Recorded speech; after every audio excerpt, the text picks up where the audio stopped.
प्रणाम दर्शकों, क्या आप जानते हैं कि मृत्यु के देवता यमराज एक बार खुद मृत्यु के गाल में समा गए थे। कहते हैं कि कालब्रह्म ने या कहें कि सर्वोच्च ईश्वर ने मनुष्य को मिट्टी से, देवताओं को प्रकाश से और देवताओं के विपरीत शक्तियों को आग से बनाया है। यह भी माना जाता है कि कोई भी आत्मा विकास क्रम में आगे बढ़कर ही पितर, देवी या देवता बनती है। यह भी माना जाता है कि प्राचीन काल में सभी देवता सशरीर धरती पर ही रहते थे और उन्हीं का तब शासन भी था। देवता और असुरों में युद्ध होता रहता था। यह भी कहा जाता है कि उस काल के मनुष्य या देवतुल्य लोगों की औसत उम्र 500 वर्ष होती थी।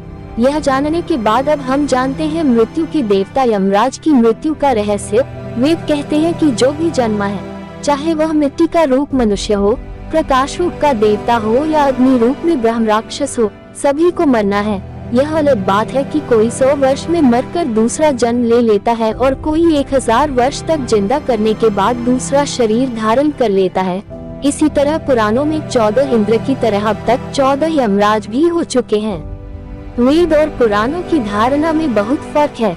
पुराणों के अनुसार बहुत से देवी या देवताओं को सृष्टि संचालन हेतु परमेश्वर ने भिन्न भिन्न कार्यों के लिए नियुक्त कर दिया था। जैसे ब्रह्मा सृष्टिकर्ता है तो विष्णु उसके पालनकर्ता और शिव सभी संहारक शक्तियों के स्वामी हैं, अर्थात वे मृत्यु और प्रलय के देवता हैं। हिंदू मानते हैं कि ब्रह्मा हमें इस सृष्टि में लाने वाले हैं, विष्णु पालने वाले हैं और शिव ले जाने वाले हैं।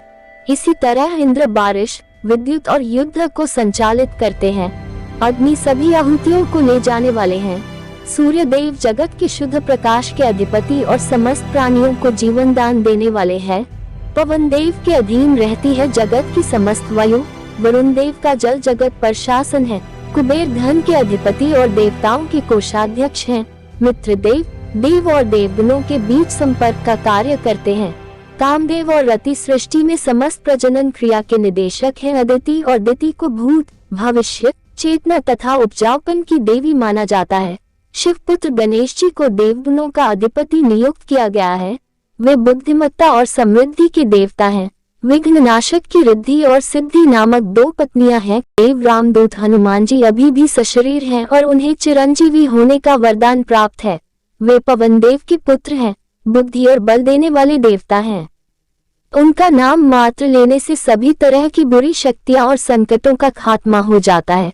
इसी तरह यमराज सृष्टि में मृत्यु के विभागाध्यक्ष हैं। सृष्टि के प्राणियों के भौतिक शरीरों के नष्ट हो जाने के बाद उनकी आत्माओं को उचित स्थान पर पहुंचाने और शरीर के हिस्सों को 5 तत्व में विलीन कर देते हैं। वे मृत्यु के देवता हैं। चित्रगुप्त संसार के लेखा जोखा कार्यालय को संभालते हैं और यमराज स्वर्ग तथा नरक के मुख्यालयों में तालमेल भी कराते रहते हैं। इसके अलावा आर्यमन आदित्यों में से एक है और देव छोड़ चुकी आत्माओं के अधिपति है, अर्थात पितरों के देव। अब सवाल यह उठता है कि मृत्यु के देवता यमराज की कैसे मौत हो सकती है। तो आओ जानते हैं इस संबंध में एक पौराणिक कथा। इस संबंध में हमें कथा का भिन्न भिन्न वर्णन मिलता है। कहा जाता है कि प्राचीन काल में कालज में शिव भक्त राजा श्वेत राज्य करते थे। वृद्ध होने पर राजा श्वेत पुत्र को राज्य सौंपकर गोदावरी नदी के तट पर एक गुफा में शिवलिंग स्थापित कर शिव की आराधना में लग गए। अब वे राजा श्वेत से महामुनि श्वेत बन गए थे। एक निर्जन गुफा में मुनि ने शिव भक्ति का प्रकाश फैलाया था। श्वेत मुनि को न रोग था न शोक, इसलिए उनकी आयु पूरी हो चुकी है, इसका आभास भी उन्हें नहीं हुआ। उनका सारा ध्यान शिव में लगा था। वे अभय होकर रुद्राध्याय का पाठ कर रहे थे और उनका रोम रोम शिव की स्तवन से प्रतिध्वनित हो रहा था। आयु समाप्त होने के बाद यमदूतों ने मुनि के प्राण लेने के लिए जब गुफा में प्रवेश किया तो गुफा के द्वार पर ही उनके अंग शिथिल हो गए। वे गुफा के द्वार पर ही खड़े होकर श्वेत मुनि की प्रतीक्षा करने लगे। कहते हैं कि जब यमदूत बलपूर्वक श्वेत मुनि को वहां से ले जाने लगे तो वहां श्वेत मुनि की रक्षा के लिए शिव के गण प्रकट हो गए। भैरव ने यमदूत मृत्युदेव पर डंडे से प्रहार कर उन्हें मार दिया। इधर जब मृत्यु का समय निकलने लगा तो चित्रगुप्त ने यमराज पूछा, श्वेत अब तक यहाँ क्यों नहीं आया? तुम्हारे दूत भी अभी तक नहीं लौटे हैं। तभी कांपते हुए यमदूतों ने यमराज के पास जाकर सारा हाल सुनाया। मृत्युदेव की मृत्यु का समाचार सुनकर क्रोधित यमराज हाथ में यमदंड लेकर भैंसे पर सवार होकर अपनी सेना चित्रगुप्त आदि व्याधि आदि के साथ वहां पहुंचे। इधर शिवजी के पार्षद पहले से ही वहां खड़े थे। यमराज जब बलपूर्वक श्वेत मुनि को ले जाने लगे तब सेनापति कार्तिकेय ने शक्ति अस्त्र यमराज पर छोड़ा, जिससे यमराज की भी मृत्यु हो गई। यमदूतों ने भगवान सूर्य के पास जाकर सारा समाचार सुनाया। अपने पुत्र की मृत्यु का समाचार सुनकर भगवान सूर्य ब्रह्मा जी व देवताओं के साथ उस स्थान पर आए जहां यमराज अपनी सेना के साथ मरे पड़े थे। तब देवताओं ने भगवान शंकर की स्तुति की। तब भगवान शिव प्रकट हो गए। उनकी जटा में पतित पावनी गंगा रमन कर रही थी। भुजाओं में फुफकारते हुए सर्पों के कंगन पहन रखे थे। वक्षस्थल पर भुजंग का हार और कर्पूर के समान गौर शरीर पर चिताभस्म का श्रृंगार सुंदर लग रहा था। देवताओं ने कहा, भगवान यमराज सूर्य के पुत्र हैं, वे लोकपाल हैं और आपने ही इनकी धर्म अधर्म व्यवस्था के नियंत्रक के रूप में नियुक्ति की है।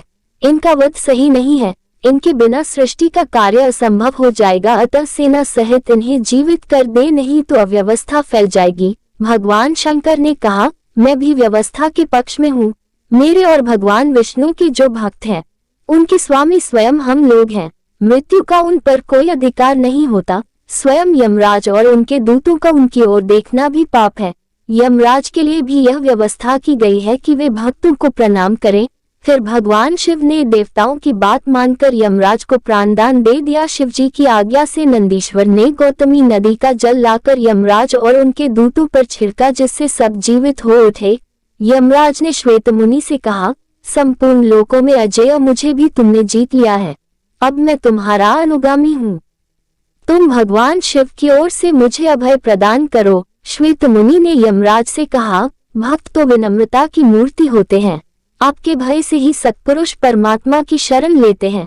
प्रसन्न होकर यमराज अपने लोक को चले गए। शिवजी ने श्वेत मुनि की पीठ पर अपना वरदहस्त रखते हुए कहा, आपकी लिंगोपासना धन्य है।